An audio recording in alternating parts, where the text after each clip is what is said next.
board.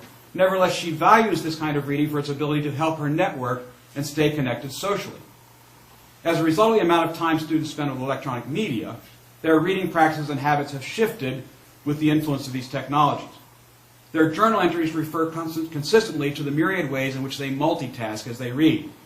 For instance, many students email and instant message their friends while surfing the internet and reading text on the computer. Many watch television, listen to music, or talk on their cell phones as they read their textbooks. So given that our students engage in these kind of reading, what might we urge faculty members at the high school and the college level do to help their students engage more fully and read more critically the material they need for their classes? Let me suggest 4 things. First, faculty members need to explicitly teach students how to draw the kinds of connections that lead to engaged reading, particularly text-to-world and text-to-text connections. It's not that we don't think text-to-self connections are important.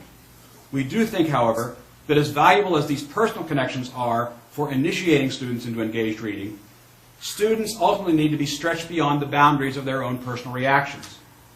As Wayne Booth contended in Modern Dogma and the Rhetoric of Assent, one major function of college is, quote, to drag students kicking and screaming out of their infantile solipsism and into adult membership in an inquiring community. Treat them like adults, but show them. Students need to be walked through demonstrations from you. You need to demonstrate to your students how to draw connections to the world around them, both historically and currently, as you read a text. One relatively simple technique is the talk aloud protocol. If you can just take the text that you're teaching students and talk through a paragraph, show them the kind of text-to-world and text connections you're making and say, this is what adults do when they read. Would you kindly be an adult? Okay? Show them.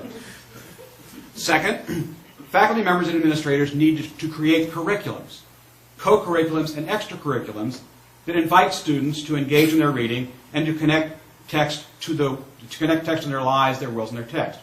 Certainly, things like learning community programs in which students are taking 2 or 3 courses together so that there's a sense of cohort. They foster this kind of theme, as do service learning and community outreach programs in which students accomplish necessary and useful projects that reflect principles from their own reading. About 15 years ago, I decided when I gave a reading and writing assignment, I wanted my students to take a look at that assignment and I wanted them to turn to me and say, who needs to know what I'm going to write? And if I, as a teacher,